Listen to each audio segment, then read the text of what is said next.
ಪುತ್ತೂರು ತಾಲೂಕಿನ ಪಾಲ್ತಾಡಿ ಹಾಗೂ ಸುಳ್ಯ ತಾಲೂಕಿನ ಪೆರುವಾಜೆ ಗ್ರಾಮಗಳನ್ನು ಜೋಡಿಸುವ ಕುಂಡಡ್ಕದಲ್ಲಿ ಗೌರಿ ಹೊಳೆಗೆ ಅಡ್ಡಲಾಗಿ ನಿರ್ಮಿಸಿದ ಏಕೈಕ ಸೇತುವೆ ತೀರಾ ಶಿಥಿಲಾವಸ್ಥೆಗೆ ತಲುಪಿದ್ದು ಕುಸಿಯುವ ಹಂತದಲ್ಲಿದೆ.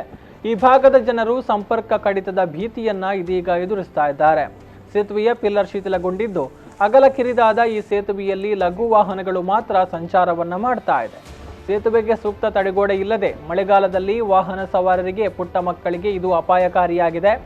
ಮಳೆಗಾಲದಲ್ಲಿ ಹೊಳೆಯಲ್ಲಿ ನೀರು ತುಂಬಿದಾಗ ಸ್ವಲ್ಪ ಎಡವಟ್ಟಾದರೂ ಕೂಡ ಜೀವಕ್ಕೆ ಅಪಾಯ ಎದುರಾಗುತ್ತೆ. ಈ ಸೇತುವೆಯು ಸುಳ್ಯ ವಿಧಾನಸಭಾ ಕ್ಷೇತ್ರಕ್ಕೆ ಒಳಪಟ್ಟಿದ್ದು ಸೇತುವೆ ಕುಸಿದು ಸಂಪರ್ಕ ಕಡಿತವಾದರೆ ಪಾಲ್ತಾಡಿ ಭಾಗದಿಂದ ಸವಣೂರು, ಕಾಣಿಯೂರು, ಪೆರುವಾಜೆಗೆ ಹೋಗಲು ಪುತ್ತೂರು ಅಥವಾ ಬೆಳ್ಳಾರಿಯನ್ನ ಬಳಸಿ ಸುತ್ತಿಕೊಂಡು ಹೋಗಬೇಕಾದಂತಹ ಪರಿಸ್ಥಿತಿ ಇದೆ. ಹೀಗಿರುವಂತಹ ಸೇತುವೆಯ ಅಗಲ ಕಿರಿದು ಹಾಗೂ ಅಪಾಯಕಾರಿ ಸ್ಥಿತಿಯಲ್ಲಿರುವ ಕುರಿತು ಶಾಸಕ ಎಸ್ ಅಂಗಾರ ಅವರ ಗಮನಕ್ಕೂ ಕೂಡ ಸಾರ್ವಜನಿಕರು ಈ ಒಂದು ವಿಚಾರವನ್ನು ತಂದಿದ್ದಾರೆ. ಈ ಕುರಿತು ಶಾಸಕರು ಮುಂದಿನ ವರ್ಷದಲ್ಲಿ ಸೇತುವೆ ಹಾಗೂ ಉಳಿದಿರುವ ರಸ್ತೆ ಡಾಮರೀಕರಣ ಕಾಮಗಾರಿಗೆ ಅನುದಾನವನ್ನ ಬಿಡುಗಡೆ ಮಾಡಿ ಇಲ್ಲಿನ ಜನತೆಯ ಬೇಡಿಕೆ ಈಡೇರಿಸುತ್ತೇನೆ ಅಂತ ಸಾರ್ವಜನಿಕ ಸಭೆಯಲ್ಲಿ 2 ವರ್ಷಗಳ ಹಿಂದೆಯೇ ಭರವಸೆಯನ್ನ ಕೊಟ್ಟಿದ್ರು. ಆದರೆ ಇದುವರೆಗೂ ಕೂಡ ಸೇತುವೆಯ ದುರಸ್ತಿ ಕಾರ್ಯ ನಡೆಯದೇ ಇರೋದು ಸಾರ್ವಜನಿಕರ ಆಕ್ರೋಶಕ್ಕೆ ಕಾರಣವಾಗಿದೆ.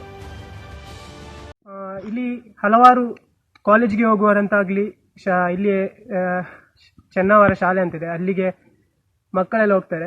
ತುಂಬಾ ಅಪಾಯಕಾರಿಯಾಗಿದೆ ಈ ಒಂದು ಸೇತುವೆ. ಮಳೆಗಾಲದಲ್ಲಿ ಅಂತೂ ಬಹಳ ಅಪಾಯಕಾರಿ. ಯಾಕೆಂದ್ರೆ ಇಲ್ಲಿ ನೀರು ಹೋಗುವಾಗ ಸರಿಸುಮಾರು ಸೇತುವೆಯ ಮೇಲೆ ಕೂಡ ಹೋಗುವಂತಹ ಪರಿಸ್ಥಿತಿ ಎದುರಾಗ್ತದೆ. ಆದರೆ ಇಲ್ಲಿ ಚಿಕ್ಕ ಮಕ್ಕಳು ಹಾಗೆ ದೊಡ್ಡವರಿಂದ ಎಲ್ಲರೂ ಹೋಗ್ತಾರೆ. ಬಹಳಷ್ಟು ಅಪಾಯಕಾರಿಯಾಗಿದೆ.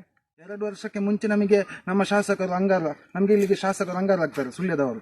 ಅವರು ಬಂದು ನಮ್ಮ ಇಲ್ಲೊಂದು ಆಟೋಟ ಸ್ಪರ್ಧೆಯಲ್ಲಿ ಬಂದು ನಮಗೆ ಅನೌನ್ಸ್ಮೆಂಟ್ ಮಾಡಿದ್ದಾರೆ. ಯಾಕೆಂತ ಹೇಳಿದ್ರೆ ನಿಮ್ಗೆ 2 ವರ್ಷದ ಒಳಗಡೆ ನಾನು ಆ ಸಂಘವನ್ನು ಪೂರ್ತಿ ಮಾಡಿ ಕೊಡ್ತೇನೆ ಅಂತ ಹೇಳಿ. ಈಗ ಅದರ ಕೆಲಸವೇ ಮಿಟ್ಲಿಲ್ಲ ಅವರು. ಅದಕ್ಕೆ ನಾವು ತುಂಬಾ ಭಯದ ವಾತಾವರಣದಲ್ಲಿ ಇದ್ದೇವೆ ಸರ್.